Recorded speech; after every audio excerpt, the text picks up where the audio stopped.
तर नमस्कार मंडळी, मी करणार आहे फ्रेंच फ्राईज. तर इथं मी बटाटे घेतलेले आहेत. बटाटे उभे असे चिरून घेतलेले आहेत.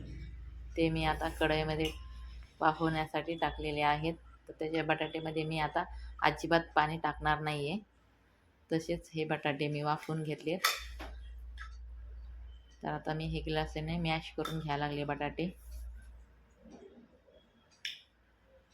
तसेच जर बटाटे आपण वाफवून घेतले तर बटाटे छानपैकी मॅश होतात आणि घट्टसर असा गोळा त्याचा तयार होतो. आता हे बघा किती घट्टसर आपला गोळा तयार झालेला आहे बटाट्याचा.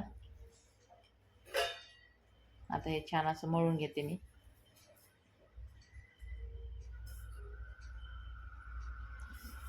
आता हे छान प्रकारे मी मळून घेतलं आहे.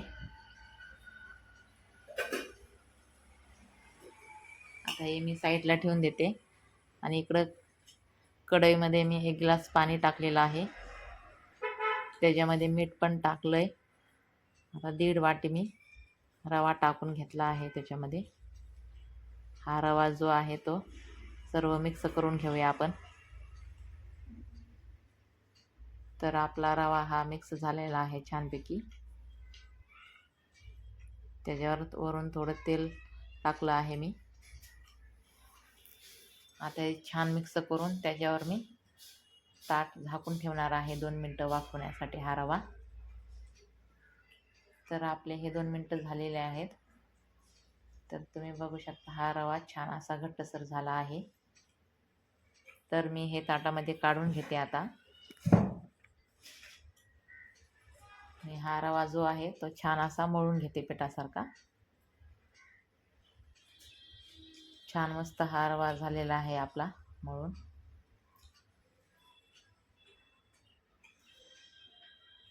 आता मी जे बटाटे मॅश करून ठेवलेले होते ना, ते पण ह्याच्यामध्ये मी मळून घेणार आहे आता. दोन्ही मिक्स करून हे मळून घेते मी छान प्रकारे. तर आपलं हे छान असं मळून झालेलं आहे. त्याच्यामध्ये मी आता जिरे टाकलेले आहेत 1 चमचा आणि लाल तिखट पण टाकणार आहे.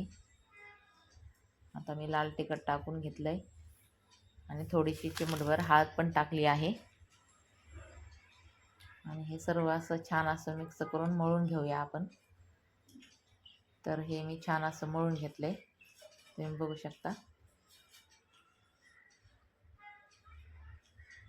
तर आता पिठाचा एक गुंडा काढून घेऊया आपण आणि हे पलपटवर लाटून घेऊया. जसं आपण पोळी लाटतो ना तसं जाडसर असं हे लाटून घ्यायचं आहे.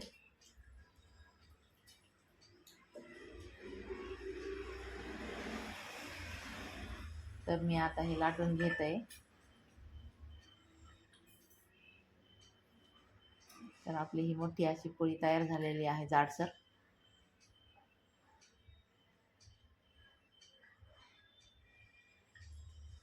आता मी चाकूने त्याचे कोने कापून घेते.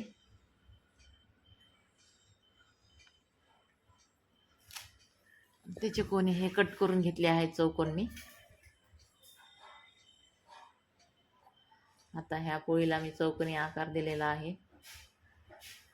आता ह्याचे चौकोनी काप काढून घेते मी.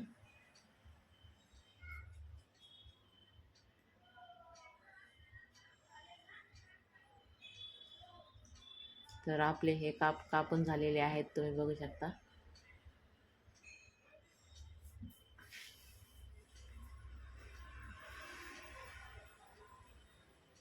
मस्त असे हे काप कापून घेतलेत मी. आता हे जे काप आहेत तर आपण हाताने रोल करून घेऊया गोल असे. हे बघा असे असे गोल करून घेतले मी.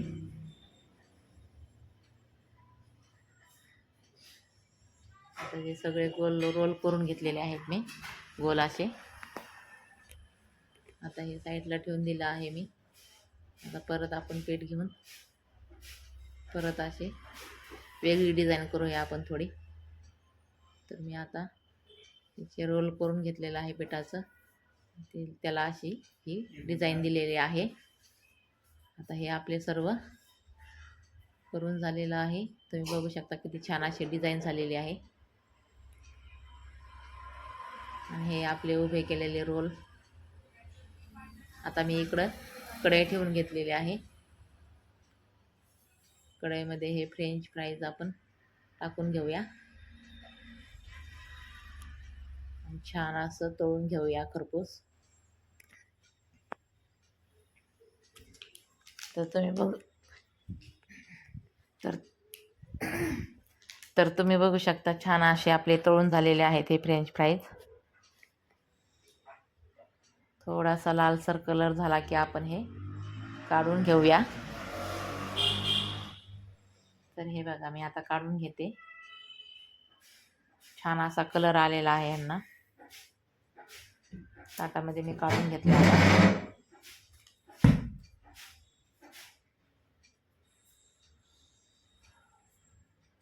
आता हे डिझाईनचे केलेले होते ना, ते पण मी ह्याच्यामध्ये तळून घेतले आहेत.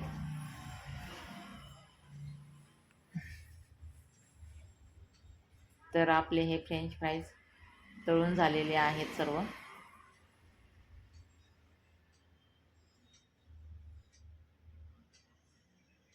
तर मी आता हे सर्व ताटामध्ये काढून घेतलेलं आहे. तुम्ही बघू शकता.